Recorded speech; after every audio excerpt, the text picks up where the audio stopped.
ایک کم عمر بچہ جس کی عمر تقریباً کوئی 10 یا 11 سال ہے، وہ میرے اور تیرے نبی کی بارگاہ میں وہ بچہ حاضر ہوتا ہے، نام اس کا ہے طلحہ بن برہ۔ یا رسول اللہ میں آپ پہ قربان جاؤں، میرے دل میں میرے من میں ایک بات ہے، اجازت ہے تو عرض کروں؟ کدی اجازت ادھر تویا میں پزڑ کی میں خبر راوڑے۔ حضور نے فرمایا کرو۔ اس 10 سال کے بچے نے عرض کی یا رسول اللہ بات یہ کرنی تھی کہ مجھے نا آپ سے محبت ہو گئی۔ یا رسول اللہ دماغ پزڑ کی لتا سر ڈیر مین دا محبت سر لرم، میں آپ سے محبت کرتا ہوں، میرے من میں میرے دل میں آپ سے بڑی محبت ہے۔ صحابہ فرماتے ہیں کہ بچہ تو چھوٹا تھا لیکن بات اس نے بہت بڑی کر۔ حضور نے فرمایا طلحہ بیٹا یہ کیا کہہ رہے ہو؟ عرض کی یا رسول اللہ مجھے آپ سے محبت ہے۔ اللہ کے محبوب نے فرمایا بیٹا اگر تو واقعی مجھ سے محبت کرتا ہے، اس کی محبت کا امتحان حضور لے رہے ہیں۔ حضور نے فرمایا اگر تو مجھ سے واقعی محبت کرتا ہے تو افجا اپنے والد کو قتل کر دے، اس کے عشق کا امتحان ہے۔ اچھا اس نے ایک لمحے کے لیے نہیں سوچا کہ میں باپ کو قتل کر کے جاؤں گا کدھر، اور میں باپ کو قتل بھی نہیں کر سکتا، کہاں میری 10 سالہ عمر، کہاں میرے والد کا قد و قامت، مقابلہ ہی نہیں بنتا۔ اس نے ہاتھ جوڑ کے عرض نہیں کی کہ یا رسول اللہ کوئی اور کام آنکھوں میں ہے تو میں نہیں کر سکتا، مجھے کچھ اور حکم دے، یہ کام میں نہیں کر سکتا۔ نہیں، چونکہ اس کے دل میں محبت رسول تھی، عشق مصطفیٰ تھا اس کے دل میں۔ دم اٹھا رہا ہے، گھر کی طرف بھاگ جاتا ہے۔ صحابہ کو حضور فرماتے ہیں صحابہ وہ جو چھوٹا بچہ آیا تھا ہمارے پاس وہ کہاں چلا گیا؟ صحابہ عرض کرتے ہیں یا رسول اللہ آپ نے حکم دیا، نکل پڑا ہے باپ کو قتل کرنے کے ارادے سے۔ اللہ کے نبی مسکرائے، اللہ کے نبی نے فرمایا کہ میں والدین کو قتل کروانے کے لیے نہیں آیا ہوں، میں تو ماں باپ کو عزتیں دلوانے کے لیے آیا ہوں۔ اس کو روکو، واپس لے کے آؤ۔ صحابہ کرام نے آواز دی طلحہ واپس آؤ، کہا ہو نہیں سکتا، نے مجھے حکم دیا ہے اللہ کے نبی نے، وہ حکم پورا کر کے آؤں گا۔ صحابہ نے کہا ہم تجھے اپنی مرضی سے نہیں بلا رہے، اللہ کے نبی تجھے بلا رہے ہیں۔ وہ بچہ یہ بات سن کے واپس آیا، فرمایا تو کہاں جا رہا تھا؟ یا رسول اللہ باپ کو قتل کرنے کے ارادے سے۔ اللہ کے نبی نے فرمایا بیٹا نہیں، والدین کو قتل نہیں کیا جاتا، میں اللہ کا نبی ہوں، میں تو عزتیں دینے کے لیے آیا ہوں۔ کہا یا رسول اللہ آپ کا حکم تھا اس لیے؟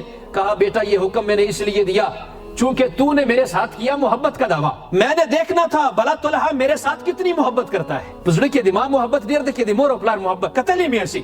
بیٹا میں نے دیکھنا تھا کہ تیرے دل میں میری کتنی محبت ہے، میں سمجھ گیا ہوں، یقین مجھے پہلے بھی تھا کہ تو مجھ سے بے پناہ محبت کرتا ہے، یقین مجھے اب بھی ہو گیا ہے کہ تو مجھ سے محبت کرتا ہے۔ وہ بچہ اللہ کے نبی کے دربار میں حاضر ہوا، بیٹھا، دیدار کرنے کے بعد، ملاقات کرنے کے بعد جب وہ گھر جاتا ہے کچھ ہی دنوں بعد وہ بچہ سخت بیمار ہو جاتا ہے۔ اتنا بیمار ہوتا ہے کہ وہ اپنے بستر سے اٹھ نہیں سکتا، وہ اٹھ کر نبی پاک کے دربار تک چل کے جا نہیں سکتا، وہ زندگی کی آخری سانسیں لے رہا ہے اور والدین سے کہتا ہے کہ اے میرے والدین، اے میرے ابا جان، اللہ کے نبی کو میری بیماری کی خبر کر دو کہ آپ کا یار طلحہ بیمار ہو گیا، ٹھیک ہونے والا نہیں ہوں، میری زندگی کی آخری سانسیں چل رہی ہیں، اور کہے کہ جاتے جاتے اللہ کے نبی کا دیدار کر جاؤں۔ اللہ کے نبی کو خبر ہوئی، حضور چلتے چلتے طلحہ بن برہ کے گھر پہنچ گئے۔ وہ بچہ کتنا خوش قسمت ہے جس کی خبر لینے کے لیے اللہ کے نبی اس کے گھر تشریف لے گئے۔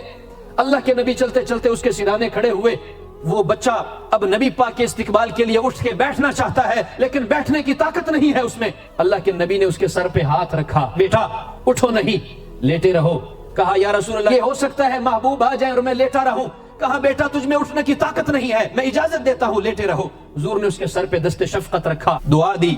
دعا دینے کے بعد جب حضور چلنے لگے تو اس بچے کے والد کے کندھے پہ ہاتھ رکھا، اپنے کان میں کچھ راز کی باتیں کہی۔ حضور چلے گئے، طلحہ نے اپنے والد کو بلا کے کہا کہ ابا جان یہ بتاؤ جاتے جاتے حضور نے آپ کے کان میں کیا کہا؟ طلحہ کے والد نے کہا کہ بیٹا اللہ کے نبی نے کہا کہ تیسرے دن تیرا یہ جو بچہ ہے یہ فوت ہو جائے گا۔ اچھا جب موت کی خبر سنی اس بچے نے تو وہ رویا نہیں، وہ غمگین نہیں ہوا، بلکہ اس نے اپنی قسمت پہ ناز کیا، دیکھو تو صحیح موت کا وقت قریب ہے، یار سرانے کھڑا ہے، آیا ہے اللہ کے نبی میرے سرانے کھڑے ہیں، میری خبر لینے آ گئے ہیں۔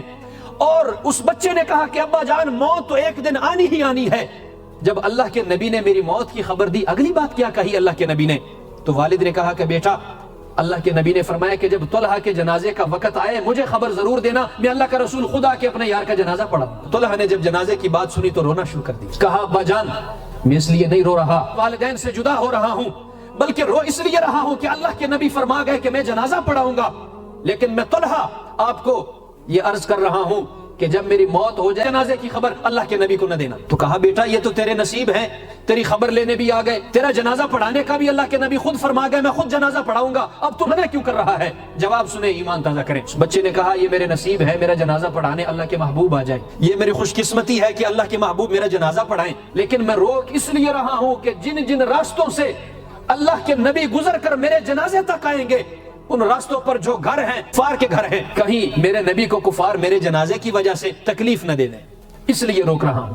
وقت گزرا، جو وقت اللہ کے نبی نے بتایا تھا، غیب کی خبریں بتانے والے نبی نے اللہ کی عطا سے حضور نے پہلے ہی بتا دیا کہ طلحہ کو موت کس دن آئے گی، حضور نے پہلے ہی بتا دیا۔ جب موت آئی، جنازے کا وقت ہوا، تو طلحہ کے والد نے کہا کہ میں بھی ڈر گیا کہ کہیں حضور کو کفار تکلیف نہ دے دے، جنازے کی خبر نہیں دی، جنازہ پڑھایا۔ اگلے دن اللہ کے نبی خود تشریف لے کے آ گئے اور فرمایا طلحہ کے والد سے کہ آپ نے اچھا نہیں کیا، میرے یار کا جنازہ تھا، اگر بیٹا تیرا تھا، عاشق تو میرا تھا، مجھ سے محبت کرتا تھا، میں نے کہا تھا کہ میں جنازہ پڑھاؤں گا، تم نے خبر کیوں نہیں دی؟ عرض کی یا رسول اللہ، اس نے ہمیں روکا اور ہم بھی ڈر گئے جب روکنے کی وجہ سنی کہ کفار کہیں آپ کو تکلیف نہ دے دیں۔ اللہ کے نبی نے فرمایا یوں کرو، جنازہ تو میں نہیں پڑھا سکا، چلے یار کی قبر پر تو مجھے لے کے چلو۔ حضور چلتے چلتے چلتے طلحہ بن برہ اس بچے کی قبر پر پہنچ گئے۔ حضور علیہ الصلوۃ والسلام نے اپنے گورے گورے ہاتھ یوں اٹھائے، ہاتھ اٹھا کر دعا فرمائی کہ اے میرے رب، یہ طلحہ بندہ تیرا تھا، عاشق میرا تھا، میں تیرا نبی ہو کر یہ دعا کرتا ہوں، جب میرا طلحہ تجھ سے ملے، تجھ سے ملاقات کرے تو اپنی شان کے لائق ایسے ملاقات کرنا کہ طلحہ تجھے دیکھ کے مسکرائے اور تو طلحہ کو دیکھ کے مسکرائے۔